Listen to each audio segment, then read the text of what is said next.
All right, guys. This is going to be a conversation about GDKPs. I've been trying to get someone on the show for a long time. It seems that everybody I had asked that ran DKPs or was part of the leadership structure didn't seem to want to come on, and I've tried for a long time now since Classic Vanilla towards the end, and I just had Gamefreakk from last week's review hit me up and offer to have a conversation about GDKPs with me and give me a little education on it. So, welcome to the show, Gamefreakk. How you doing? Hey guys. Hey Bob. Hey. All right. So now we always get to know people when they come on the show. Usually it's a content creator, but I feel it's important to just get to know somebody's WoW background before you talk about whatever you're going to talk about, just because I think it's important. So that's what we're going to do. So give us a little bit of your WoW background, like when you started playing, in proper, actual what's called retail now. When did you start playing WoW? It's kind of a funny story. I started playing WoW when I used to go to the Boys and Girls Club, if anyone knows what that is. They had a computer lab when I was that age. And Is that like the YMCA? yeah, kind of. Okay, Yeah, it was kind of like a rec center, kind of. Yeah, I mean that's basically And what the YMCA was, the Young Men's of America. I don't even know what it's called, but yeah. yeah, it's like the newer version of like a YMCA. Gotcha. I think Boys and Girls Clubs are still around too, but yeah, so I was probably, I want to say I was like 12 years old, and like we didn't have a home computer or anything, and the guy that ran the computer lab, he played a bunch of Warcraft 3. And so I got into Footman Frenzy, and then he showed me this game called World of Warcraft, and I got into it. It was just before TBC came out, and I started as a dwarf hunter named Need for Speed because I thought it was a cool name. Nice. And I got to Tanaris at like level 44, and then I stopped playing because I didn't know what to do. Really? So how 'Cause old were you about? Well, I'm 29, or I'll be 29 this year. So So you were pretty I was, young. Probably I was pretty young. probably like 13 or something like that, or Yeah, 14 12, maybe. 13. But yeah, so yeah, I quit for a while, and then I came back when we had a computer at the house, and I started playing in the tail end of TBC. The only memory that I remember is going into Karazhan on my warrior named Gamefreakk, and it was a night elf warrior. Go figure. And I Those are got pretty rare the these days. yeah. I kind of wish I didn't go Horde. I would totally make a night elf warrior just like for the nostalgic factor. Heck But yeah. I remember going to the Kara. It was pre-patch because I remember the ghoul like infestation thing, and then getting the Arcanite Reaper or Ripper, the thing that turned you into undead Kataris. And then I went The full Ripper. full Yeah, ham. the guitar. Yeah, yeah. Yeah. I still have it on my warrior to That's a this day, and it's rare so item. cool. Oh man, that's a rare item. But yeah, so I did that, and I was probably like what 14 going into 15. I was high school, and I got super into Wrath. I remember playing Wrath pretty often. We did Arena a lot, and we did what was it? I did some of the raids. I did Nax. We did 3 Drakes and the Obsidian Sanctum or whatever it was called. And then I played a bit in Dakota, and then I stopped, and then haven't really touched the game too much. And then when Classic was announced, my first thought process when Classic was originally announced was that I was like, that means TBC is going to come, and I didn't get a chance to play TBC. I was way Oh too young, wow, and I yeah. didn't know what was going on. And so yeah, so I played. I am a day one Classic gamer. I have not stopped playing WoW Classic since it re-released. So That's awesome. Yeah, I first thought I had was, does this mean Wrath Classic is going to come out? I mean, I remember having that thought at BlizzCon when it was announced. I think in 2017 BlizzCon. It was either 2017 or 2016. I think it was 2016 maybe. They announced it, and I was like, oh, because I didn't think I would actually play Vanilla Classic, because the memories for me are a little rough because I just lost my whole like life. It was like right after college. I was in a guild that rated 40 hours a week because we were actually progressing server seconds, oftentimes. Mhm. Like, and so it was not, it was a job. And so I kind of remember it as being very tedious, but when I got in, I was like, oh, I could do this and I could redo it and do it easy this time around. So that was what actually got me to stick. But how long did you play like retail for though? Because you played Wrath. Did you keep playing like through? So yeah, I played through Wrath. Played into Kata, and then Kata is when I started to stop really playing. I played a little bit of Mop, and just like not near the level of play. I mean, I was like towards the tail end of my like high school years, and like it wasn't cool to Girls. play World of Warcraft. You know, Yeah, it didn't. like Was definitely not. I could pull it off at home as like a teenager without a car. Like it's whatever. Yeah, it's like where your friends like out you, and you're like, dude, shut up! I don't play World of Warcraft. Yeah, I was literally like the DD half the time as a kid. And yeah, I just all I wanted to do was I didn't want to participate in anything, and I just wanted to go home and play WoW. It was so bad. I was such a nerd. Oh man, dude, me too, me too. It wasn't WoW when I was in high school, but it was other things that other older games. I'm not going to date myself, but yeah, Like Pong. Pong. Nope, it wasn't that old. Let's just say the first time I played Sorry, I had to. Super Mario Brothers, Super Mario Brothers. The first time I played that, my dad had to lift me up at the bar and put me on a chair to play it. Wow, And then he they would, had Super Mario Brothers at the bar. yeah, it was just one of the, That's a rad bar. dude, the 80s, man, like the 80s had like all kinds of arcades everywhere. Like just, they'd have like three different machines, usually Pac-Man, Super Mario Brothers, and something else. Hmm. But yeah, that was what kept me busy while he played darts. But getting off subject a little bit. So okay, you came back to classic, but did you ever play private servers? This is an interesting one I like to ask people. I did. I did a little bit. I played very ever so slightly, and I don't know if it was because I was a kid and didn't know any better, but I literally thought if you played private servers, they would like Blizzard like knew that you were playing private servers, and they'd like ban your account if they found out you were playing private server. Like I was so scared to play private servers because I didn't want to lose my account, and so I did a little bit, but not near the amount like other people. And it was probably just because I didn't know any better, and I just thought it was like the bad thing. It was like not okay. See, I'd heard about them, but never thought they would be anything big. And I guess for me, it's just the thought of losing a character sounded like the worst possible thing in the world. So, Yeah, I did. Like to this day, like I don't do anything because I don't want to lose my character. I just look at it; it's like a huge time sink. I'm like, I don't want to lose oh this. yeah, yeah, Even if I don't play it for like the next 10 years, I don't want to lose that. yeah. Like buying gold, it's like, it sounds like a nice easy thing, but man, like losing all that time just sounds scary. And everybody's like, oh, they don't do it long. I'm like, I would do it the one time they decide to up it to a 6-month ban. So Yeah, no, yeah. like That's how I felt. Like I was like, the one time I'm gonna do it, I'm gonna get like perma banned because they're yep. just gonna be like, nope.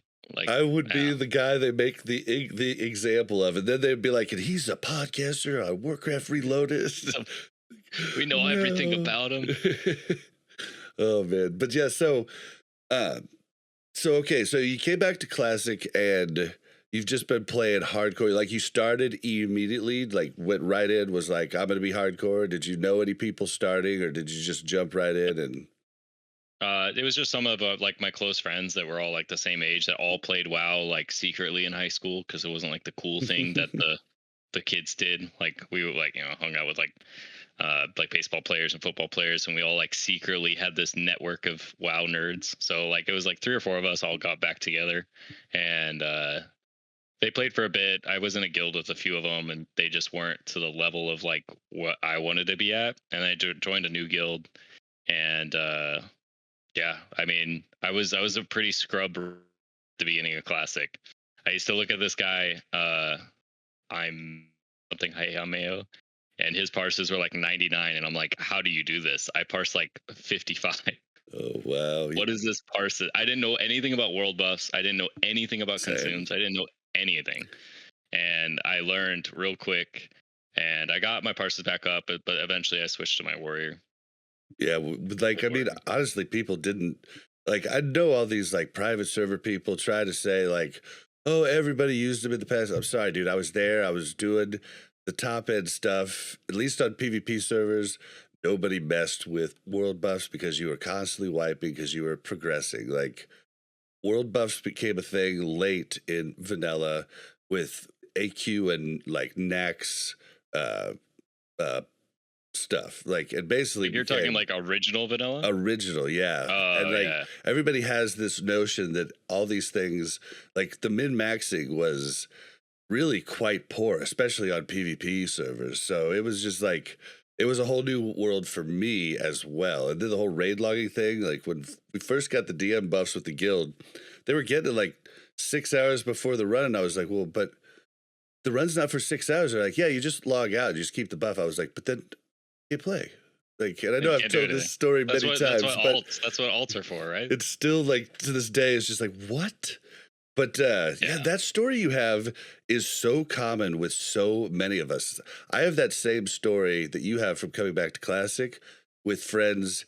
Every single expansion, original, original vanilla, TBC, Wrath, Kata, and then Classic, where a bunch of friends I Mhm. know that played came back and they're not playing anymore. Like it just ended up being me and Mel moving on to doing the end game stuff. And it's just like, I feel like so many people have your story. It's pretty common. Yeah. Like I mean, it was a whole new world that I got opened up to. Like I learned everything. I was like as green as it could get going into classic. I had no previous experience on how anything worked in vanilla, world buffs, consumes, the whole dispel meta. Oh yeah, Um dude. I didn't know anything to do with that. I So it was very new to me. I don't know what your server situation population wise was whenever phase two hit, but the people that were on servers that were the underling faction will never forget that. I got dispelled like 2 or 3 times, and I never got. There was a then I didn't get dispelled. It just didn't happen. Yeah, I was always amazed by people in my guild. Like I got dispelled once, once. Yeah. And then I researched everything to possibly know how I needed to get rid of my PvP flag. I knew exactly Yep. if I got on a fight path, it would take it off immediately. I knew exactly what to do. I knew where to not go. I had invisibility Invis pod. pots. I Yep. had everything. I did not get dispelled ever again.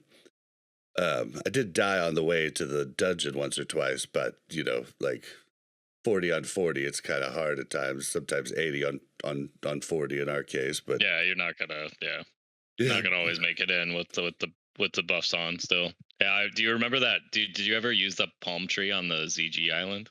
I used to do that all the time. I never got dispelled in there. It was so Palm funny. tree. I don't think There's like on top. I There's was on probably a top ton of of people. I was on top of the Yeah, like what's it called? that hut, the second story hut thing. Yeah, yeah. Yeah, if you like went on top and then jumped Jumped on the backwards tree. on Yeah. the tree, you literally like hid inside the palm tree. And Oh, the I only never way they did could see you that. is if they like moused over it. See, I just would ZG, I would just like AFK while working and I would get that one first. I know it like screwed up some of my timings on the other ones, but like I wasn't about to like mess with like ZG as You don't have like the like whole a summoning later network, one. man. Like, No, come on. no, dude. We never did. We never did. We did at times, like, but I also regret as a warrior never getting War Chief's blessing. But it cost a Oh yeah, fortune you were on my aligned. That's right. server Yeah. to make that happen. And I was just like, I never did it.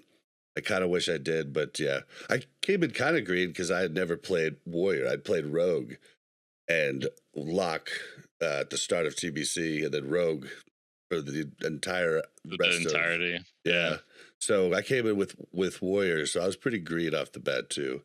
So I Oh, get that. it's warriors are easy. There's 3 buttons you press and you parse to 99. So If you oh, have world buffs, but true. I was always the guy that once I lost him, I would still be competing on damage because, if you don't have world buffs, you got to really worry about heroic strike canceling and things of these nature, and really prioritizing where world buffed, and then later in Nax, like heroic strike was like, more important than whirlwind, like Yeah, because actually it changed. scaled like so much higher. Yeah, at a certain attack power, you basically were changing what you did. Mhm. But yeah, I had a good time. I had a good time. So, last question to get to know you: Horde or Alliance? Horde at the moment, Do you have debating any? to go to Alliance. Okay, so you don't really have any like faction bias like some do, like Yip and Yeah, Alliance. I started Horde because I played Alliance on retail and I wanted something different, and I never experienced Horde, so I was like, why not try something new? Cool, cool. Yeah, I was. I don't know. I I was didn't know. Once again, I didn't know anything about racials. I didn't, not none of that. I just nothing. picked it because I didn't play it before. So Yeah, I didn't think about it. All I thought about was Wrath and every man for himself. And I was like, I'm going back to Alliance because I remember in Wrath just being so mad that I was Horde because I'm every like man for so nervous for himself. Wrath. I'm so nervous for Wrath. Like everyone keeps talking about how broken humans are, and I'm like, oh god, Dude, like and this isn't gonna just be fun. there's so much that changes in Wrath, and then, like there's so much everybody's going to be wrong about in Wrath, Oh yeah, like there was a all bunch of stuff that these was wrong in TBC. tons, and even vanilla too. And there'll be stuff Blizzard screws up on, like releasing different things earlier than planned and Mhm. stuff of that nature. But there's going to be a lot of stuff wrong. Right now, I'm going on record saying that I don't think Prot Warriors are going to be as horrible as everybody seems to say they are. I don't think they're going to be the best, but I think you're going to be just fine with a Prot Warrior or a Druid, or a DK. Like Paladins might be a little OP, but I just know that Our I did. TKs were pretty broken too, Oh though. yeah, they were broken It was many silly. different ways throughout because they changed so much. But Prot Warriors, we went all, and I don't know if there's a bunch of changes that happened during Wrath, but went for the first three phases doing top end stuff, and we had a warrior main tank, and I know a lot of people that were the same way. So I don't buy Are you into talking about this. They're going to be TBC? horrible. No, I'm talking about Wrath. Oh, okay. Well, Yeah, I didn't TBC. know. I Like, didn't. I didn't really raid much. well, like a TBC, like people were saying that TBC warriors are going to be trash, and then they were like pretty broken from the start of of TBC re-release. Like they weren't bad by any means. Yeah, but Shield Brock was just really good at the start without gear, but they definitely Yeah, true. aren't as strong now. But you can still get by just fine with a Prot Mm. Warrior Oh yeah. as long as they're a gamer. So I don't know. I don't buy into it. I'm really excited on everything all of us are wrong about once Wrath comes around. But we're not talking about Wrath. Let's jump into GDKPs. So tell me about your experience real quick with GDKPs, because you said you were kind of new to it before starting this endeavor with your guild, right? Yeah. So how it used to work, like at least on this server, and I wonder if anyone actually listens to this that played on Blamau. The GDKPs weren't like super prominent on that server. There were some, and I knew what they were, but I never participated. So when I came to Grobulus, I was one of the refugees that came to Grob, and I didn't know anything about GDKPs, so I started the SR thing, and I literally the amount of like just really bad players you get by not doing GDKPs is pretty profound. Um, but anyways, I started it like that, and I used to hard res DST for the guild, and I used to rotate people in for our guild to try to get a DST for us, and it was like painstaking process to build a group. So one of the other guys that I play with, his name is Vex. Vex brought up they had to do idea to do GDKPs, and so then that started in November of last year, October of last year, And we started doing that with SSC, TK, and Gruul and Mag, and it worked out really well. And we got really good players. We cleared pretty much like a normal guild would. So that's kind of where it started. So that's what I did all through, and pretty sure this is going to air afterwards. So I'm pretty sure I've already talked about earlier in the show my first like TBC GDKP. So I won't get into that much because that should have already happened. But I did a whole bunch of soft res stuff at the start of TBC, and man, the difference in caliber from what you get when you pay people to come and what you get when you don't is really different. Like you're getting all alts pretty much, or someone trying to hard res something. Like it's, and then you have people leaving when like the one thing they wanted doesn't drop, and all of a sudden they're just they're pretending to like DC, but they're they're freaking there. They're there. Like, and so I know how bad that was. So okay, so you started doing this, and like you started getting good caliber players. So is this like just you and your friend, or is it your whole guild? Like, is this like a whole network that you've started here? Or yeah. So like I said, it started with me and Vex. It was Vex's idea to get it going. I got pushed into the role to be a raid lead for our team, like our main raid team on our guild. So I got pretty used to talking to people. I'm a big introvert, so I don't like talking. Oop, hold on. Locked up a little bit there. Oh, am I back? You're back. You said you're a big introvert. Start there. Yeah, I'm like a big introvert, so raid leading wasn't like my forte. I didn't do it in WoW Classic Vanilla. I got pushed into it in our main run because we lost our raid lead, and I happened to be the main tank, so it was kind of like went hand in hand. Does it really? Like I always feel like the tank's doing. I mean, I feel like the tank can do pulls and stuff, but I'm always in awe of tanks that can raid lead, because I feel like I would be too. But I guess if you're really used to tanking, maybe. I hope you locked up a little bit there again. Houston, we have a problem. Look like you really want to tell me something, though. Houston. Maybe. Oh, you're back now. Okay. Yeah, my internet's been a little spotty. It's been driving me crazy. Yeah, I don't know. I like main tank and raid leading. I like to set the pace, and I can do that really well as a tank, being like at the front rather than at the back, or as a DPS. Like if you're a rogue, you're not going to run in there and be like, "Hey guys, we're going." Yeah. So. Well, I could just see, like, I always thought, like, I don't know, a ranged DPS would be better, or even somebody that's just not even in the raid. But I guess like I've only raid leaded as a DPS, and I only really did it for a time in in Wrath 10 and 25 man Nax. So that's the only time I've ever done it. So yeah, I don't know.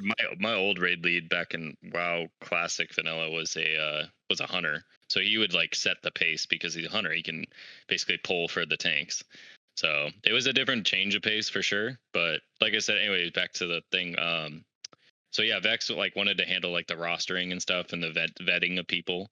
You don't want to bring someone in and be like a total rat that says they have gold, and then they get there and they don't have any gold, or they get there and they say they're something and then they're not something, or if they're not going to show up, or they're just horribly under geared. So he kind of handled like the logistics in the back end, and then I handled all the raid leads, the assignments. I set up like spreadsheets, like all sorts of things like Vash and stuff. I had like a diagram that I set up with post to make it as smooth as possible. So nice. Yeah, so it was between me and him, and now it's kind of like evolved to being more. We actually run 3 Black Temples. So we run 1 tonight, and then we run 2 on Sunday. Run 2 or 3 Hygels, a whole bunch of ZAs, a whole bunch of Karas, 2 SSC TKs. So it's like me, Vex, a guy named Socks, and a guy named Q that all like kind of like the 4 of us as a team kind of like work together on the different like the looting, the rostering, the vetting, the raid leading. So, but it's not. It's kind. Awesome. It's called Mastermind. That's the guild I'm in. It's Mastermind's GDKP, but it was more or less like the two of us, and then now it's the four of us. But it's not directly associated with the guild. We just use the guild as the tag because people know the guild. So it goes. It doesn't like I'm not going to call it Gotcha. Gamefreakks GDKPs. So Gotcha. It's weird, see, because like the podcast isn't really affiliated with Varg, our guild, at all. But everybody seems to think it's a podcast guild. It's like, dude, both half the people, or even more than that, don't even listen to the podcast. So it's just like, so they're like half the times someone will join and they'll be like, they'll send a tell they got from somebody that says they love the podcast. They'll be like, what does this? What is this? and what does this mean? What is this person talking about? It's like, it's just Bob and Yip's like, "Ugh." podcast. No, but yeah, so okay, so you just kind of keep growing, but like, I assume you have, so like you raid with your guild normally, so you Yeah. just kind of like so you probably get a lot of the carries from your guild. So it actually worked out, and it worked out really well. It was a great way for us to like build a roster almost, or a bench. Sorry, not a roster. Kind of like a bench of players that like really stood out in the GDKP that didn't have a home and that felt comfortable. Like one of our boomkins, his name's Blue Moon. He's like he's a stud. And he was a GDKP. Like he just came to GDKP because he couldn't make normal raid schedules because he was in school. So it kind of like, I don't know, it was like super cool tool for our guild to like see players and how they work in the GDKP and see if they're good, and then like kind of came to our main raid as well. Kind of like a minor league, kind of like a minor league almost. Yeah, a farm team for your possible, like, that's a much better way to vet somebody than like throwing them in there. Yeah, because like I feel like no matter who you are, tryouts have to be just horrible for a non-narcissist. You know what I mean? Like anybody who like has any fear of not fitting in or screwing up is gonna be just like scared to death on a tryout. That's how, I mean, I was scared to death doing my GDKP last night, like, and I was doing just fine, but I was just like nervous, and so I don't know, I feel like that would be a much better way to vet new recruits, and like they wouldn't expect anything from you either, like. I know what's really cool, and we've actually had a lot of people reach out, is since I raid lead 1 to 2 of them a week.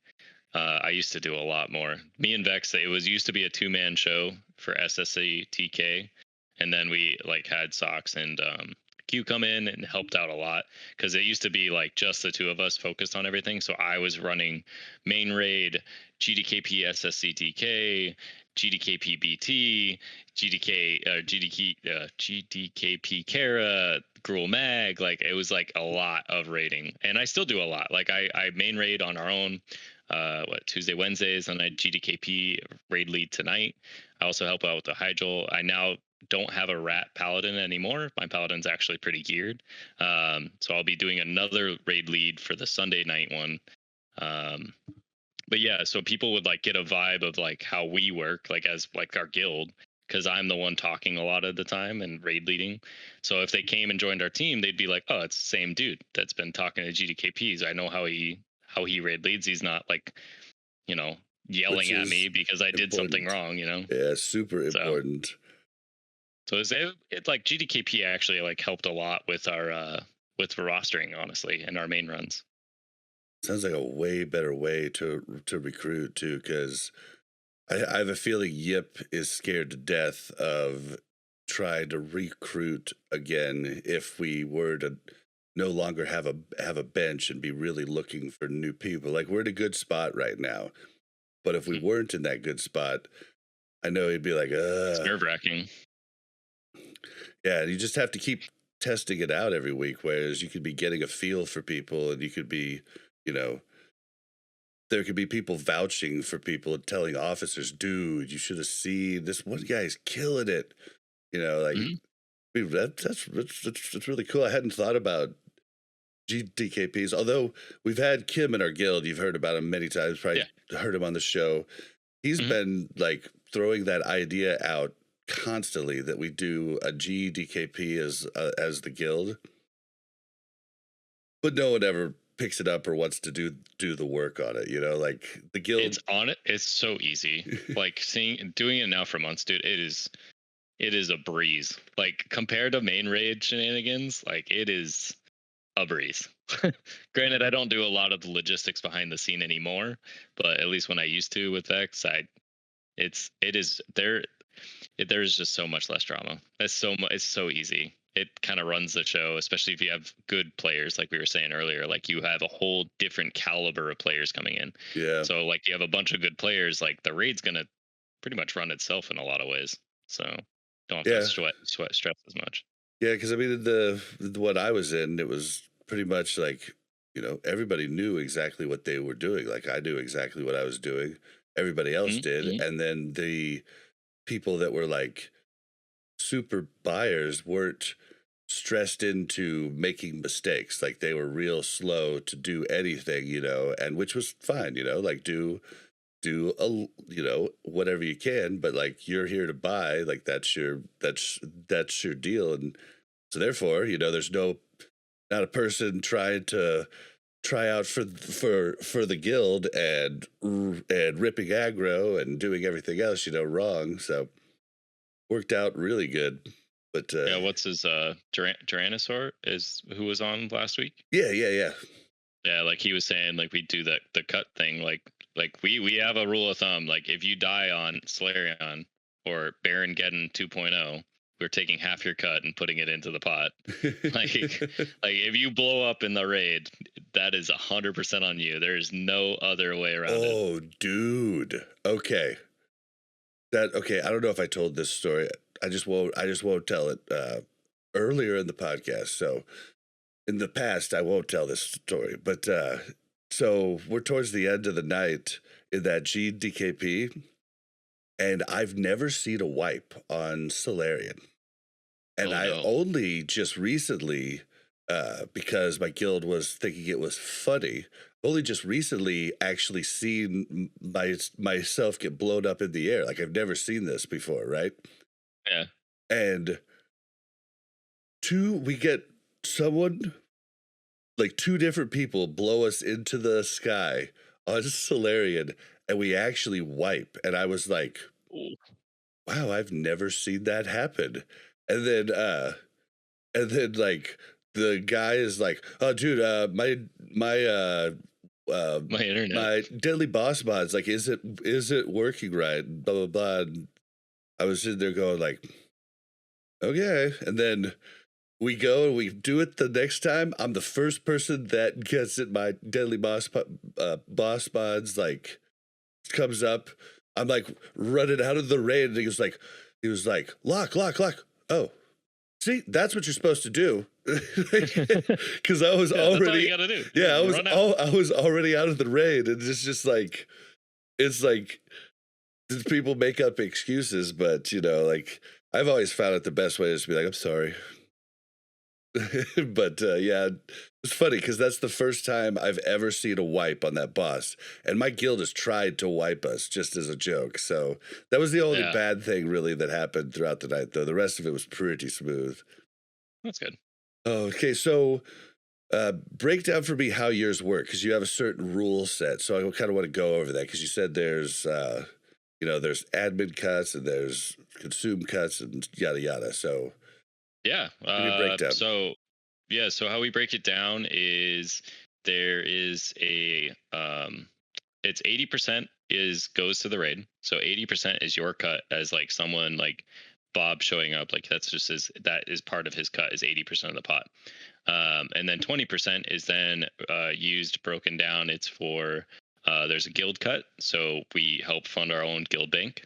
Kind of like we don't have a Kim in our guild as much as I wish we did. But we have a small percentage. I think it's 2.5% or something. But that 20% is broken down into many different percents of the guild cut, the tank cut, and then a admin cut slash like raid lead cut, and then a discretionary cut. And discretionary cut is basically what we use for consumables. We look over logs. I mean, we've even broken it down to like how often is people using their trinkets.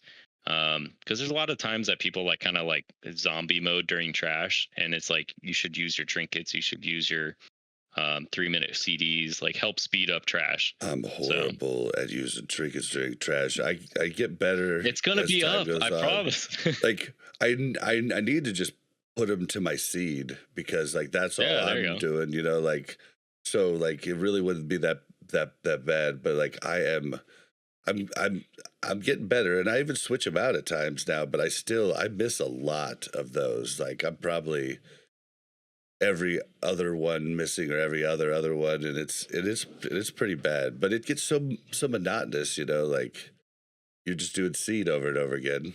Although Yeah. in my defense, my trinkets don't really help my seed all that much. Like I need crit for seed, so I am switching into a seed set. So I am doing you know, some extra work there. But It's kind of fun though, like you like min max like the different sets you use. I do it all the time as a tank. oh yeah, Um, dude, thank you. Like You I have have so to. many different sets that I use. I have like a trash set. I have like a set for this boss, but a different set for this boss, and I don't know. It's kind of adds to like a more depth in the game. It doesn't get so monotonous. Yeah, But yeah, the but it's cuts like we hard. look.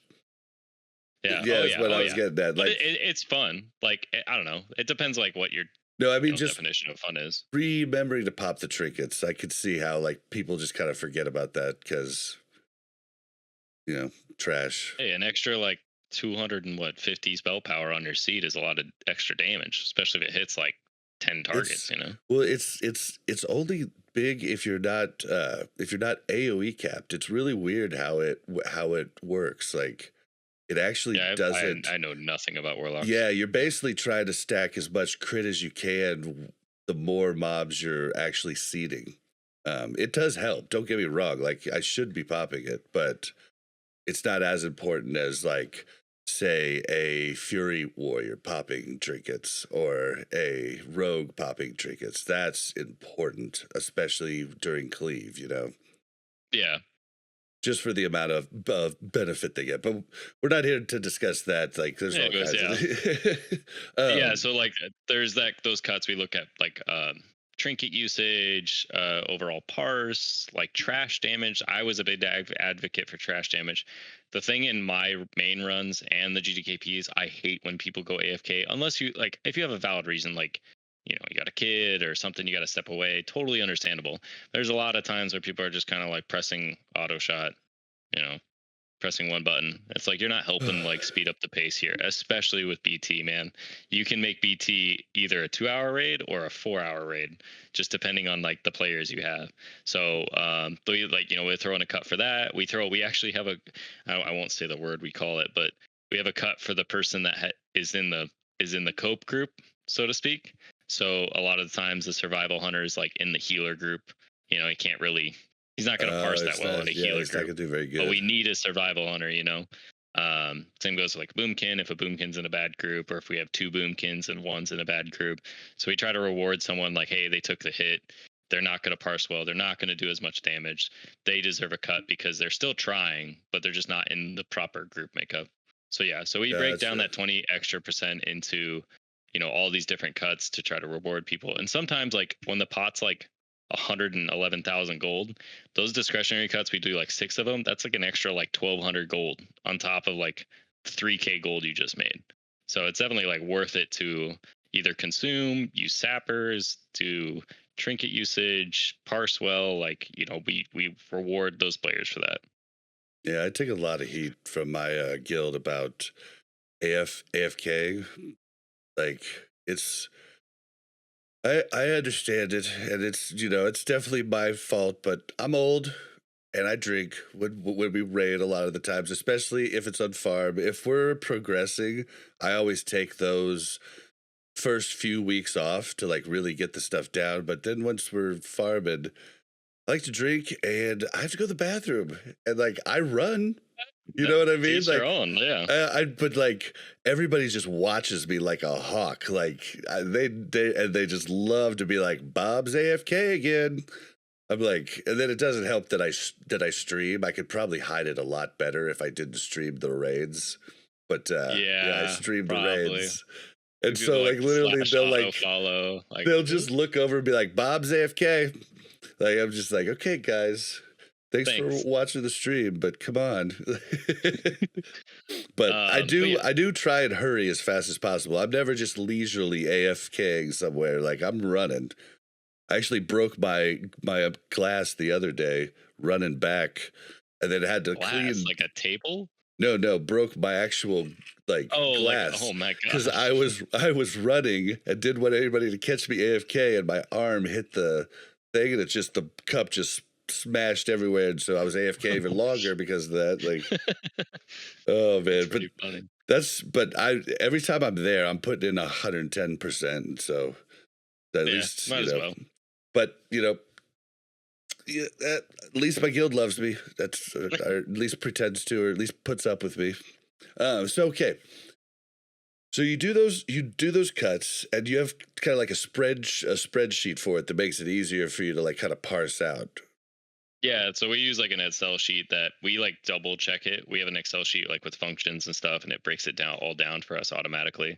But we also have like a raid ledger and stuff that keeps track of like every item that sells and if it was traded, stuff like that. But we like cross check it, like 1 with the calculator, 2 with the Excel sheet, and 3 with the ledger. So what about, do you ever do pure buyers? Because there was 3 pure buyers in mine last night where they literally were just AFKing, and some of them were on their main accounts raiding. And like literally the people were having to like send them a Discord tell to be like, hey, this item you might want to bid on. They seemed a little irked by that, like, but like they didn't get a cut. So you have anything ever like that? we haven't done anything like that. I mean, I guess I could see it like if you're like hard carrying like the extra 2 people, so you're 23 manning a raid. Yeah, we I don't 22 like that, manned it. but or 22 manned it in that case. Yeah, we've never done that. We've done like things like when attunements were still a thing, which I still think is crazy. Attunements are gone, but attunements was a big one where people would like hit us up like, hey, can I just buy, I'll buy a spot, like can I do like 2k gold, because they didn't want to run the whole raid and they didn't get a spot. They're like, I'll throw 2k in the pot if I can just be there for the KT kill, so gotcha. I can get the attunement done. So we had a few of those, but I mean, they weren't like bad players. They just wanted one thing. So we'd have someone that sat out that didn't really need anything. And, they basically bought an item by buying a spot and just for the attunement. So. Gotcha. Well, and like, this was SSC TK. So it's not like it's the, prior content. So yeah, the carries that were there, like I was there in pure Biss, there wasn't anything I could really even get from the dungeon, but like, so it wasn't really that. I guess bad. It would be different if it was like BT then. Yeah, it might be different. I'm assuming that they just couldn't take 3 people that just weren't doing anything. Like I feel like I feel like you need them to at least contribute something. Yeah, I agree. Yeah, it sucked too because I was one of 2 locks, and the other lock was one of the pure buyers, so I had to do elements the entire night. I had to I had to summon every single person, every single swap out they did, because they did do some the real outs. Reason you didn't like it is because you got to do extra. Oh, and I wish they would have had your rules about consumes and stuff, because I felt like I was there as a carry, not as a buyer, and I wasn't planning to buy anything, so I took a lot of consumes, so that cut into the profits. But that's the whole reason we started doing it too, because like if we're gonna pull in these high caliber players and they're gonna want to do like play the best that they can, they gotta spend the gold to consume to do that. So it's like, hey, reward, like we're not gonna reward someone if they use like 4 haste spots. Like that's like nothing. Like obviously that costs something, but it's like we have a guy that used 25 haste pots and 1 BT. It's like, obviously that guy like came to play and he's not messing around. Like Yep. he's got all scrolls every fight, like sappers and all this stuff. Like he's coming to do the best that he can, and it shows too. I mean, you look at the logs, you're like, dang, this guy was like up there, you know. And it's nice to awesome. be able to pull from that pot. And like how we did the math, like 20% sounds like a lot, but once it's like dispersed, like almost, I think it was like 5 to 10% goes back just in the discretionary cuts. And like we as admin or raid lead or tanks, they're ineligible for a discretionary cut. So like I can't double dip as like an admin into the discretionary cut, which doesn't prevent me from still like fully consuming. Like if we're gonna incentivize people to consume and fully buff and all this stuff, like I'm gonna do it as well. Like there's no reason I shouldn't. So Okay. So, have you run any? Have you like run other ones or heard about other rules for other ones? Like, is your rule set kind of typical, or did you just come up? Did you guys come up with it yourself, or was it based on other people's rules? Are you constantly changing rules? I don't know. Get into it. our rules have kind of like stayed the same. We've kind of like we've messed with the percentages, like on the cuts in that 20%, like less to the guild, more to discretionary, less to tanks, more to discretionary, like stuff like that. But we're like super transparent. We post the sheet that we use, like so everyone can see the ledger, everyone can see the breakdown. And I from what I've ran 2 other GDKPs, and it's like a straight 26 cut is how they do it. So like the 26th cut is like for the guild or for like the people that run it. So that one extra cut is like for that person. So there's like a whole different ways. Like I think ours is kind of unique in that aspect, and some people hate it, some people like it. It creates like a very good run. I mean, we had our 3 BTs last week all cleared in less than 2.5 hours, which is pretty good for just a bunch of like random players that I mean, some of us all play consistently, but you know, consistently 2.5 hour clears, like to take a little bit less of a cut to just have a good, clean dungeon or raid is, I feel like is worth it. What's a good time for currently an SSC TK combined run? Our last one we did in less than 2 hours. It's like an hour and 55 minutes. See, SSC and TK for the one I was in last night was definitely not optimal groups, and it was a little over 3 hours, like 3 hours and 10, 3 hours and 15. Yeah, I would die. I would not be having fun.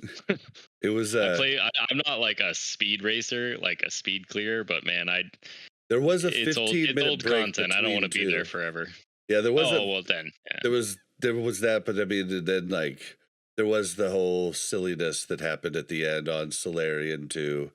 Do you guys go to KT and then like we do this on ours because it's a GDKP and we just want to have fun? Like we take our KT weapons and go to Solarian, even though it like voids the logs. That's what what they did, but then we blew up. Wiped. So it's I don't know. It's, I guess like I wasn't a great one, but we were also, like you said, 22 manning it, and and I was the only lock, and I was number 3 overall damage for the whole raid, bosses and trash, and I didn't have any improved, Shadow Bolt help. Like not having at least 3 locks really cuts down your lock, like single target DPS, like by a ton, and then. Yeah, like locks, it's like you guys like stacks, like like having multiple of you guys or something, right? Yeah, basically it puts like you put stacks on, and then they work off as you cast spells on it. But if you have like at least 4 locks, it's almost 100% uptime of 20% more 20% more shadow damage on shadow spells. So it's a pretty big buff. But yeah, if you don't have, this few is locks. like GDKPs have taught me like stuff like you just told me. Like I didn't know how that worked. Yeah, I've learned by running GDKPs. Yeah, well, it's crazy how much you could like really make groups correct, and like they did have a boomy for me, and they did have a elemental Xiaomi for me, but of course I didn't know the elemental Xiaomi well. So half the time I was running to an opposite side, then having to run back over to the chamois and be like, okay, he doesn't go where my chamois goes. Like, so there's lots of different things Gotta like have that that. totem. But, it made me more aware, of how to play with a different chamois. So, that was, I mean, that part was cool. But, yeah, I was wondering, um, I have heard that a lot of the really established GDKPs do the cuts and incentives. I've just never seen it done, but I've going through that server that I joined. Some of them posted afterwards, and it looked very similar to the one that you sent me. The screenshot. I think I lost you again. I don't know if you can still hear me. I can hear you. Oh, okay. Oh, am I back? Am I back? Yeah. Okay. Okay. I heard everything you said. It just like the video cut out. The yeah, I don't know. I mean, I think it's cool that we do that. I think it's fun to have some kind of like a scoreboard to try to like compete against other players, but I don't know. I mean, it just depends on the GDKPs and how they want to run it, but I like this system. I think it's a fun system. I think it keeps people on their toes and wanting to be competitive with one another. And knowing that it's like we don't look at just like the surface level, like, oh, did you hit a 99? Like, you're great. It's like, no, like you don't have to hit a 99, but not like there's so much other stuff that's involved, like, if they're a rogue that's stuck on council only doing interrupts, obviously his parse that fight is garbage. Yep. So Yeah, and it then just depends. yeah, and poor rogues. Like, if you're the only rogue, your parse is just always going to be garbage It's because always you're going going to to be be doing garbage. it. Yeah. Yeah, you're doing improved armor pen, which Yep. cuts down so much that you can do as a rogue. Yep. Okay, so is there anything else about like rule sets you might want to cover? Like, Um, we do Warglaive bidding ahead of time, because it's a big payout. We actually, I should say this, our run was very blessed. So we ran our first GDKP Black Temple the second week. Um, we had 3 main hand glaives drop in a row. jeez, Yeah, it was pretty nuts. oh It was man, the payout. Those first few payouts were pretty juicy. So it was pretty nuts. But we do the bidding ahead of time, so we know who we're bringing in. So they bid against each other like in a Discord channel, and then that way we can set like we cut it off at a certain time. So then that way we can let the other person know if they didn't outbid the other, they can go find another raid group. So they're not that's like cool. locked. So like because everyone wants to get into a raid group, and we try to be as vocal as like, hey, you didn't make the cut this week. Like you have the ability to go find somewhere else, or be on bench. People love to no show, no call, or no call, no show. So Yeah, well, that's actually, I mean, that's less greedy too, where somebody might try to take people and just really bid it up as high as they can get it. yeah, Then that makes the person who got bid, who lost it, didn't get it, salty. yeah, But actually, yeah. is that the only item you do that on, or can people request that type of bid? Like, if say someone really wanted skull, could they be like, "Listen, I want to do that prior"? So not necessarily we do it. We do it where it's like we do it just for the Warglaive, but we've also had people like reach out. They're like, hey, I'd like to get in this week. I'm looking to buy this item. Like, there's a lot of the stuff like the Vex and Q handle a lot of the time. I'll help every now and again, but they'll reach out and be like, hey, I want to buy a CVOS, or I want to buy a Skull, or I want to buy a Zardoom. I have X amount of gold to spend. Is it tangible? And we'll be like, well, our last Zardoom went for 42K. So unless you can kind of come close to that number, I don't know if you can afford it. So like we try to be as like transparent and be like, we post our loot from every week prior. So like, hey, it's like, hey, if you don't think you have enough, like just check our previous loots. Like we've been pretty blessed with skulls. And we've gotten a couple sea bosses. I mean, most of those hotly contested items, at least on our server and our run, because every GDKP is different, every server is different. Most of those items usually run like 30 to 45K. That's a So question I should have asked. Like, wow, whew. But I mean, then that pays out. So what does an average like? So what does an average just BT GDKP payout look like? Here, I'll pull. I can't share screen. I don't know how to do that, but I'll pull up the most recent. We had actually two very blessed runs Yeah, it's okay this though. last Sunday. This is mainly an audio podcast, so visual aid isn't really going to help the listeners as much. I guess Okay, on so YouTube, but we don't want to alienate our large listenership. on our last, why is this so small? Oh, there we go. So our last two Sundays, so our Sunday AM run was 111,000 payout. So per member before any discretionary cuts was 3,500 gold, and we added an extra 1,000 because I think Q wanted to throw an extra 1,000 in, and so we did 1, 2, 3, 4, 5, 6, 7, 8, 9, 10. Looks like 10 cuts. One was split, so 9 cuts. 9 or 10 cuts, and that was an extra 655 gold each to those people for like consumes and all that stuff. So those people made like 4,500 gold for that run for a pot of 111,000. Nice. The main tank took home 5,700 in total. Off tanks made 5,200 each. Because you don't want to do a run and have like bad tanks. That no one wants that. Like if a tank can't hold aggro and stuff like that. So we reward the tanks for being good. And then we had another pot of 108, and that was like 3,400 each. So it just depends. I mean, I think Storm Rage Signet went for 15,000 gold. Wow. I think our Monday or Sunday morning run, the Crystal Spire went for 16K.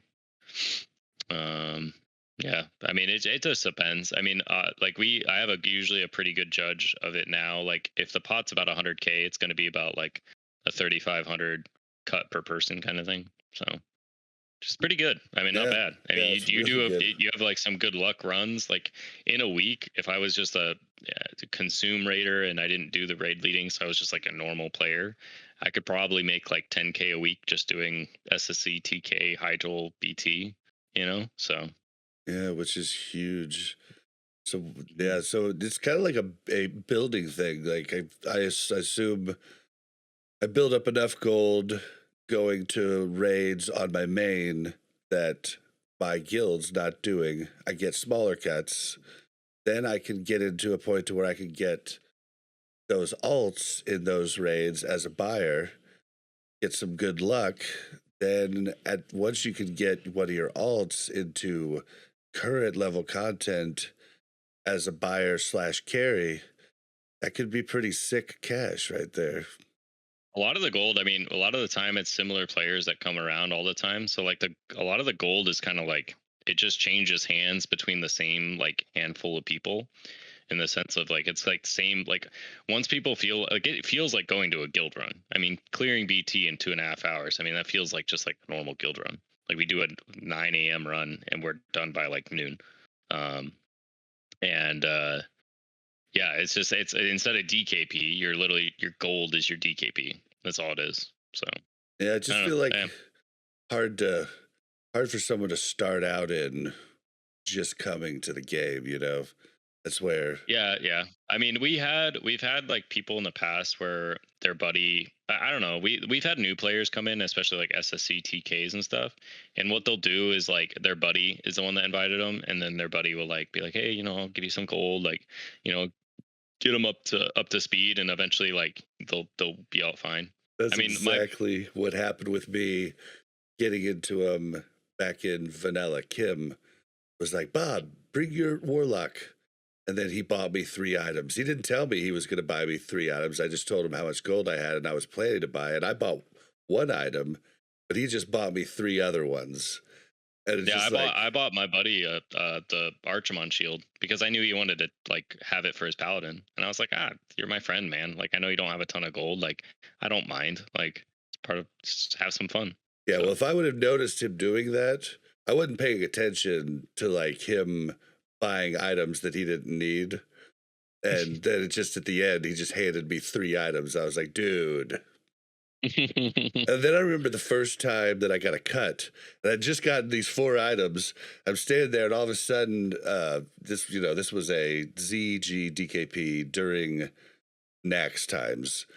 But like all of a sudden, a trade window opens up, and he puts in 655 gold. And I was like, "What's this for?" And he's like, "That's your cut." And I was like, "Oh, a cut too. Oh, well, shoot, that pays for the item I bought." Like, you know, it's just like Yeah. it was just like nuts. It was a crazy concept to me at the time, but I feel like I'm gonna get into it more here, especially after doing the one last night. But let's move on to. Okay, well, so let's move on to just like some opinions and like kind of closing thoughts on this. So Mhm. overall, do you think DKPs are healthy for the game? I don't know. Depends. It's like a two-way street, right? Like, or double-edged sword, I should say, not a two-way street. Double-edged sword, right? Like, it has the negatives of like gold buying and stuff. I myself haven't done any of that. But I don't know. I think it's healthy in the sense of like it gives a lot of players that have like, I mean, a lot of our player base is not, you know, like 16-year-olds like it used to be when Yeah, we were like playing original TBC. So GDKPs kind of offer this like extra raid that doesn't necessarily have the same like commitments that like a actual raid team would have, you know. And we get a lot of definitely. players like that, like players that, you know, work a very full-time job or a job that's like very, you know, scattered schedule, and they can only really make GDKPs. So I think it's good in that regard. It gets those players that maybe wouldn't even bother raiding be able to raid, and still get like some kind of form of currency like DKP, but you're getting gold in this regard. um I mean, I don't know. I feel like I was listening to Irene talk about, or Snowme's podcast, or talking about it maybe. Yeah, prepared. They Yeah, prepared. They were saying it's like it hasn't like our economy, even with the huge influx of players to Grobulus. I mean, our economy is kind of like whatever. It hasn't changed. If anything, like prices went down on a lot of stuff. Um, I don't think DKP's affects as much as I think a lot of players are hoarders. They just sit on their gold. So I don't really think that it affects too much of the economy in that regard. I mean, I think it sucks that the people that want to buy gold and want to use it in that way is not, it's frowned upon obviously by Blizzard. It's not allowed. So it's unfortunate in that regard, but overall, I think it's healthy for the game because it gets people playing, and sometimes people just can't play with the normal raid schedule. So I wish I was a hoarder and would sit on my gold. I'm so dumb with half the stuff I do. I was like, oh, hey, an engineering helicopter's on sale for 550 gold. They normally go for around 900. I'll buy it. Like, you know, and then they're like, I built mine like the first week. I hit 70 in yes. like 4 days, and I was like, I'm doing it. I don't care how much it costs. I'm getting it. I want it. See, I'm like that with the chopper in Wrath. Like that Oh, that thing's cool motorcycle too. is so cool. But I just like I bought this stupid throwing weapon for my rogue that's like goes for like 1,100 gold, and I bought it Well, and equipped it before even using my brain and being like, why'd you just do that? I mean, it's a really oh good. yeah, It's a really oh good one because it's like got really high. Like it's really slow, so it does. yeah, Which really like does high damage. yeah, which in PvP, like that's what you want. You want to be able to like, because oftentimes that's that last hit you're getting off while you're CC'd, Like you a know? 500 crit or 600 crit, Yeah, and rather then than finish them. yeah, you don't care if it's fast. You want it to be slow because that first shot is instant, so it doesn't Yeah, matter how fast or slow it is. But it's one that a lot of like the top end guys use, but there was no need to buy that. Like I'm not going to be competing at the top end, like because I'm way behind in gear. So it's just like dumb stuff like that. I bought 3 different, you know, epic mounts and everything, epic flying. GDKP is definitely you gotta have a little bit of an impulse control. I See, I'm almost scared when I get on with my rogue. I I'm like, bro, what screw it, I'm gonna I throw in the almost went boat. into debt. Oh That man, first that first warglaive that dropped, I almost just was like, I literally, my guild was about to fund because I was playing my warrior at the time for the oh GDKP, and I still to this day want a warglaive, right? and I switched to bear for main raid because we didn't have a bear, so I had a bear, so I like switched mains. And that Warglaive dropped, and dude, my guild was about to like fund me the Warglaive, but I would have been in debt for like months. I would have been running GDKPs to pay off that debt for months. Just curious. How do the Wargraves work? Is it main hand one hand or is it main hand offhand? It's main hand main hand and offhand. So it's So two separate. so You can you only equip one it's another. it's still good even though it's so like even though the main hand's so slow for a Yeah, tank. dude, yeah, no. I I'm a oh man, there's gonna be like a Fight Club hate me for saying this. I wouldn't use it to tank. I let a lot of our new bear tank a lot of the fights that I don't really want to push my healers. So I do everything I can to DPS as high as I can as a prot warrior. Gotcha. Okay. Like I made Dragon Guardian. Strike, I made all that. Like yeah, I mean I have very good parses as a prot. But I also have very good parses as a DPS. Like there was fights where I'll do like Terran Gorefiend, I'll do almost 3k as a prot warrior, just wearing full DPS gear. That's sick. Yeah, so like I wanted it because I wanted it because I just want it. Like I love warrior and I've never had warglaive, so I just wanted it. But man, yeah, that GDKPs require a bit of impulse control. That is 100% for sure. You can get yourself into some trouble real quick.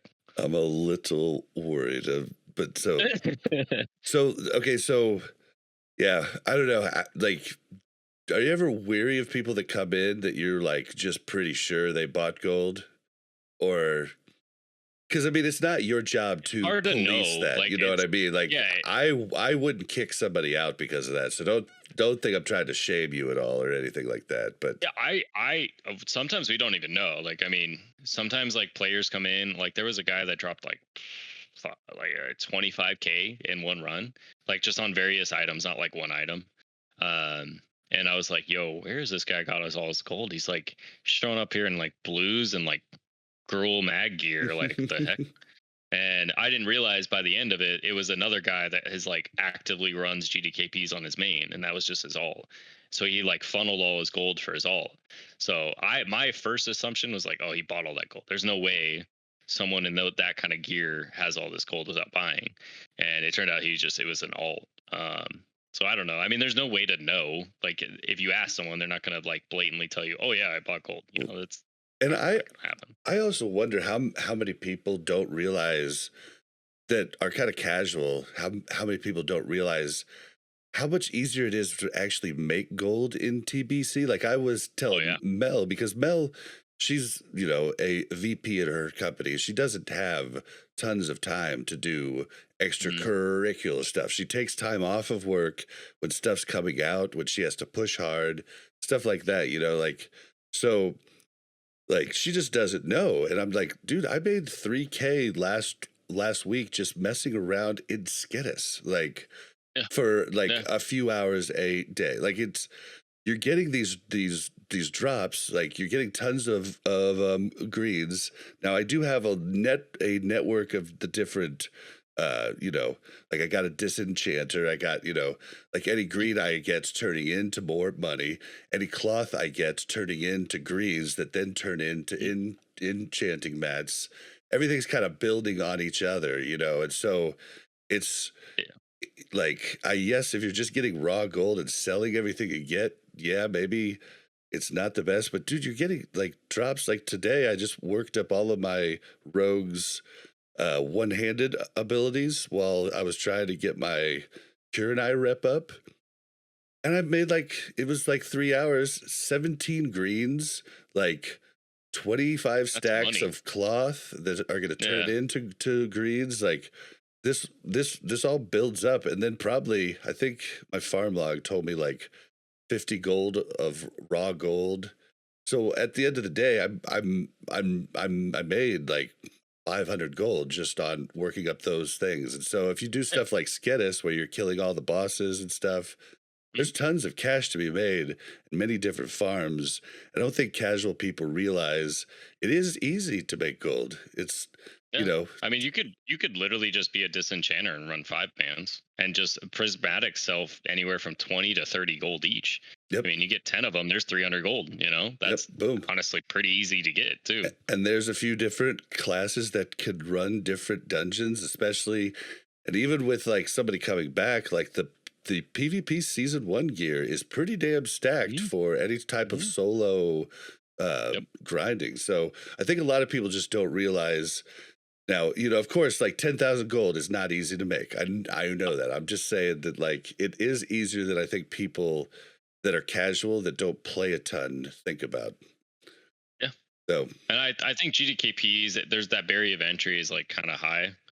But like once you get in and you like put in the work and you kind of show up and you're a good player and stuff, like you kind of like get invited back, you get rostered multiple times. Before you know it, like crap, like one of our mains in our main raiders, we like have a rotating bench. He's got sat each week, he got sat a warglaive dropped. So out of those three warglaives, he was at two of them. He doesn't need any gear, so he's basically like a hard carry, and he just made 3K just to just go into a BT because he got sat from main run. yeah. Um, and to 2 weeks made 6K gold. Like he's like, I don't even know what to do with this gold. Like I just, I use it for other stuff like consumes or my alts or something. So there's definitely ways to like you once you get in that past that barrier of entry, you can really just make a lot of gold just by showing up and rating. I feel like yours, is a lot more intimate than the server that I joined. I joined a server that, like I told you before we started recording, every day has about 20, different runs going, run by different people, like every day of the week. And so that's a little bit more crazy. And like you're trying to like parse through all of that. It's kind of a lot of work for that server to get into it. It took me a good hour to figure out, okay, this is how I do everything. Like after I got, because you have to submit your logs and all of that and stuff, Yep, like yep, to show yep. your gear and stuff. And like I had to really parse through, and then I figured out, okay, this is what I need to do.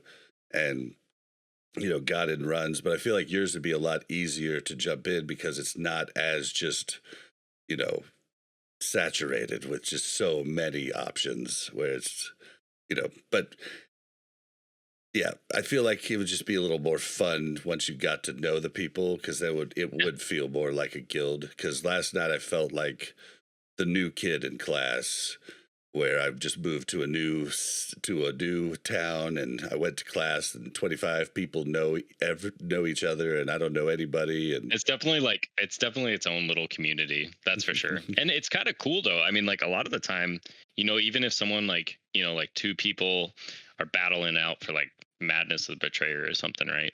And the person wins, like no one's really salty to like one another, at least in our community. I think we've had like one bad apple in our past, but most of the time we're just stoked, like, hey man, like grats dude. Like it's more or less like this community of like, hey, we're the, like, yeah, we're happy we're getting paid to basically raid with you, but we're happy that you got a piece of gear that you really wanted, obviously. So I don't know, it's kind of like it's like a little network of people that we have like new people come in, and it's just like it's really like open, kind of just like come have fun, play well, and like get rewarded with gold at the end. So yeah, and I mean, a lot of people also don't realize that, they think GDKPs are new. How refined GDKPs are is new. Buying yeah, gear from a guild has been a process since forever, and I usually remember it back in original Wrath. original vanilla, we did it. I Oh mean, wow. we would bring in one or two people, especially to like, because you were still running Molten Core every week and Blackwing Lair every week, like. Mm. So, especially at those times, we would bring in a bunch of new people that had just started playing World of Warcraft, and they would buy stuff with the gold they had farmed, and it's just like we didn't fund the guild bank, they did by farming. I've talked about that a few different times, but that's always been there. It's just now it's more refined and a little bit more fair, probably for everybody that does them, because they're getting a payout. Because we didn't get paid out, we just had to go because the guild, and then the Yeah. guild just got that, bought flasks, everything else we needed for raiding. But I think I don't know. I'm so biased, like because I run help, or I shouldn't say I run it individually. I help run our main run, and it's just kind of like it's just like a fun option of like still being able to raid. And building my own little community of people that I like to raid with that aren't even in our guild, but they're in different guilds, and we're all just like kind of friends, and we just go and have some fun together. Because at the end of the day, I think like Tyrannosaur said, we're all there to play the game and have fun and raid together. So Well, and then on top of that, like if I get sat, I'm one of those people that wants to run it every week. And if I get sat, I'm like gonna understand lots of the times and deal with it, but I'm gonna be salty inside and be really upset.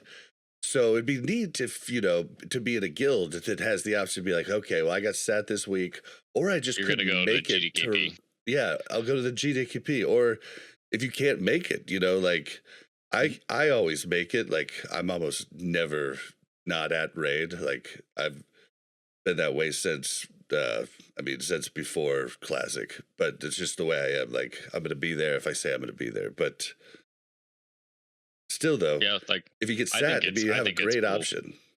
Yeah, I think it's a cool option, and a lot of the time, like since we run the show, like Mastermind, the guild runs the show.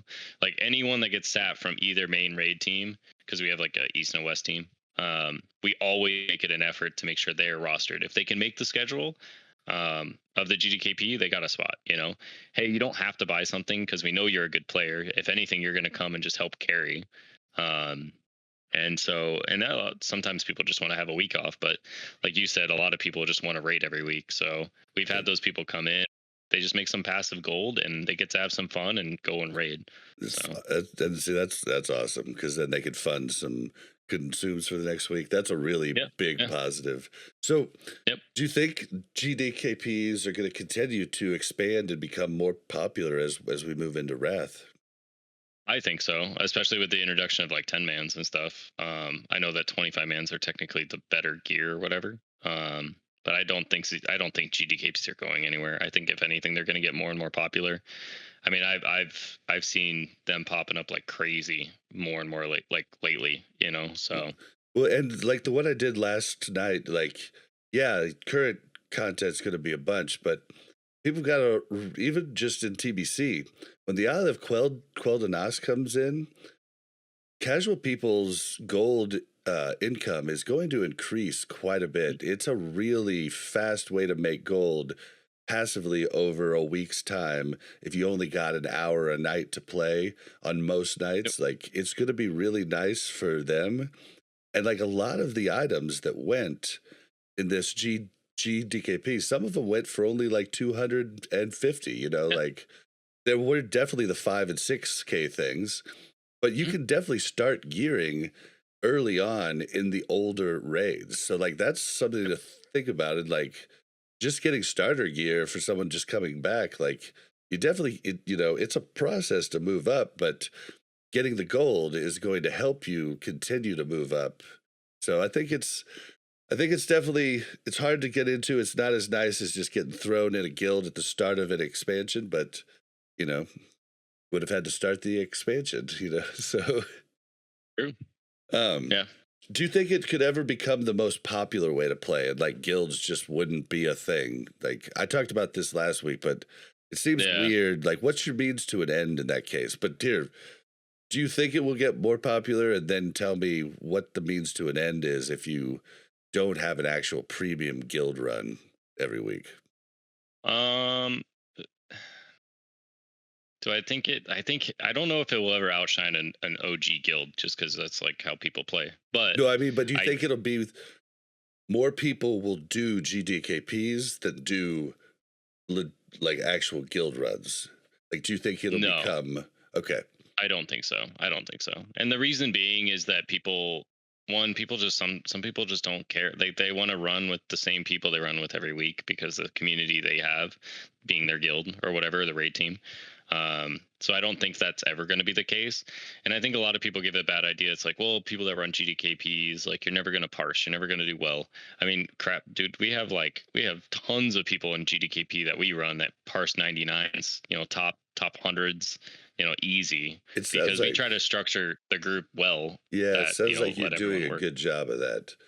Yeah, and it makes, I mean, a lot of people get experience like coming to the GDKP, and they can be like, I want to find a guild. Like, I'm actually into this. I'm actually excited about raiding. I want to find a guild, and they actually have something to fall back on because they've been raiding with like a GDKP. So I don't know if it will outshine it, but I think they'll just keep growing in popularity. I think you're going to see like the SR runs kind of dissipating because people just don't want to go to it. I mean, I If they're hardly see them at all going on now. Yeah.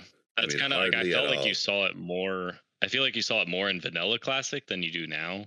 But Well, and they're only taking you like, I mean, I had half PvP gear and half like current purchased BIS rogue PvE gear and like everything enchanted, and they wouldn't take me to an SR like you know a soft res for ZA. Like they just wouldn't take me. Like they just would drop me. And like they were trying to take only people, that were like geared as hell. So like you're not like, I think getting into those SR groups now are like really hard. yeah, because I think SR has just got like a bad name for themselves. Like, it's just like the worst players show up. So then they like you said, like people just quit halfway through because their item didn't drop, or Yeah, I mean, uh, they just wouldn't even give me a chance. Like it kind of that's feels so like weird. old school Wrath, where it's like link achievement or Link, can't yeah, link your come. achievement. Um, Where's your ahead of the curve achievement? yeah. Oh, I hated that. I usually could talk people into taking my mains. I'd be like, I'll log in my main and send you that achievement to let you know I can do it. Yeah. Usually Oh, that worked. there's another fun thing we do in our GDKPs, and it's probably frowned upon, but you guys do it in your run. We gamble all the time. Like, from the trash from Soul of Reliquary and like Blood Boil to Mother.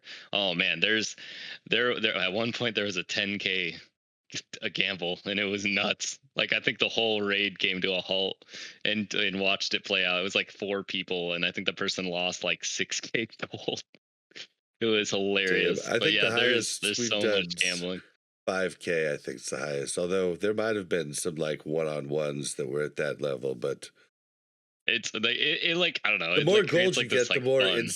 incentivized you are. And like everybody's Yeah, yeah. there, you know. I don't know though. It just feels like it could be troublesome, Mhm. but I don't. But the gambling, yeah, I've lost like 8K in gambling. So I have the add-on, so I host it for everyone. But I don't even join that. I learned my lesson very quickly. I don't do it. Nobody likes when I do it because I do 200 gold and 300 gold ones, and they're like, We "Come usually do. on." We do like 1,000, because like you'll have like 10, 15 people get in, so it's never like a crazy amount of gold loss, but Uh, it's still pretty funny when we're all like, doing trash and someone rolls like a 10, and you're like, oh no, oh no. See, well, I think you're doing GDKPs right because, like, basically the way the groups were set up last night for mine, and having pure carries and pure buyers and stuff. Like, I only had a handful of plus 90 like 90s parses. I think my highest was a 95. And like I should be able to parse the shit out of SSCTK in my current gear, and it just like there wasn't the opportunity for that. So I fear that Mm. they get as good as yours do, and then people are okay with just having that as the only thing they do. And that worries me some just because I'm an old dude, like get off my lawn, like change is hard, but I see so many more benefits in it than cons, and I think there's just a few things that worry me about it is all. Yeah, it's it. Everyone has their way they want to play the game. Like I said, I lead an officer with a main raid that does LC loot, and we deal with people that get upset about loot and stuff. And it's kind of like the GDKP is this nice strike of balance of like, if someone really wants something, you gotta buy it. Like, sorry, it's like I have no say in the price that is put on it, and it is what it is. So Yeah, yeah. Well, I think we've covered a bunch. I didn't expect you to actually go this long, but that's my mo. all good. But do you have any closing thoughts you might want to throw out there? Uh, GDKPs are not always funded by gold buyers. There are plenty of people that really do earn gold. We don't, I mean, and GDKPs are all the same, like what Bob was saying. His GDKP had hard carries. Our GDKPs don't always have massive pots. Sometimes the pot, I mean, man, there was, and I hate saying this, we had a BT where it was the pot was 40K. To give you perspective, we had an SSC TK do 70 and we had a Yeah. BT do 40, and it was rough. But the raid was fine. Like, it was a clean raid. It was just people didn't have a lot of gold, so everyone walked away with a little bit of gold and gear, obviously. But I don't know. There's this like presumption or assumption that GDKPs are all the same, but they're all run differently, just like a guild is. So I just feel like another way of doing loot. it's just like a not just like, but there's similarities to a loot council guild and GDKP regular runs, and I think like it goes down to the same principle, greed of whoever's running it, and Mhm. and just like if you have a good loot council goes good normally. If you have a good GDKP, it seems to go good also. But you're gonna get the people that are greedy and want everything for themselves that are gonna really like screw it up for everybody else. So I guess it's just like anything else. Like there's good ones and bad ones. But there's always a thing to remember, though. If someone really wants that piece of loot and they pay that price, you're getting that gold too. Like, That is a if they really want to get that item and they really want to throw down for it, everyone's getting a piece of what he put in. that is So, a good band-aid for like just the sadness of not getting a piece. oh yeah, trust me. I saw a glaive go for. We've actually had 4 main hands drop in our BT actually, but we had a glaive go for 30K after having a glaive go for 95K, and the reason being is the person that bid it up didn't show, and we didn't the backup person that he was bidding against didn't answer his Discord DMs. So we brought in another person, and he's like, this is all the gold I have. I feel bad I'm only spending this much because we just had one go for almost 100K, and everyone else was like, well, this sucks. And it's like, well, I mean, if people don't show, I mean, we gotta, I mean, at least he threw down as much as he could, so. That guy had to be like, I'm sorry guys, mutes the mic. Oh! Exactly. Yeah. It's just like, oh my god, I gotta. Oh, he's But like yeah. dancing, doing the the jump, tapping his heels together at each side. Like I Oh, can that's just yeah, that. imagine. Oh, I totally forgot. Like, that's another thing that we do. So like, if you buy a main hand or an offhand, right? And you bought the main hand for 65K, you're guaranteed, depending on the order it drops. So if you're the first person to get the main hand, which we have a list of 4 people now that all have main hands. You're always going to get a spot above someone else if you can make it, and you have to pay what you paid for the first one. So you're like locked in at that price. So you're guaranteed to get the other half for the same amount you paid in the order that you got it. So if you're That's first, nice. you That's get the nice. first. So it's like Take kind of some of like, the stress out of it for them, and yeah, they know what yeah, they're going to be paying for it, and they yeah. know So that like, if ahead of they spend time. that, So yep. they're spending half of their budget. If they're trying to spend their whole budget on it, they're spending half their budget on the first, or just knowing they're working towards that other part. Mm-hmm. So yeah, I forgot to add that in and like kind of the rules and stuff, because I think that's kind of cool, and it's kind of nice to be, hey, if I spend all this gold, like, at least I'm owed a spot. Like, I'm not going to be, at the bench like when the offhand drops. Like, no, like if I'm second, I'll be second in line to get it if I have the gold. If you don't have the gold, they'll, most of the people that have bid that much obviously have the gold, but if they don't have that much gold, they tell us ahead of time, like, hey man, I just don't have the gold yet. And so it's like, all right, well then we'll auction it off to like whoever's the highest bidder. Nice. Um, but you won't be able to auction on it because you had that locked in price. So, but we Cool. haven't had that issue because we haven't seen an offhand. So Cool. All right. Well, I think that's it for me. Do you have any shout outs you want to do? Do you stream or anything um, like that? I now that I bought a webcam for this specifically, I'll start streaming more often. But I have 2 plugs for you.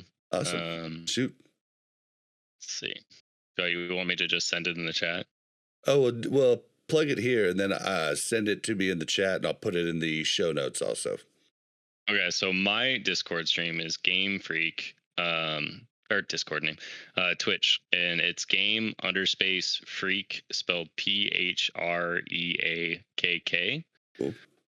And then my other buddy Socks, who does a lot of the master looting and rostering and all that kind of vetting stuff. His Twitch, he streams a lot. Almost every one of our GDKPs he streams, and that's Prenups, and that's PRENUPZZ.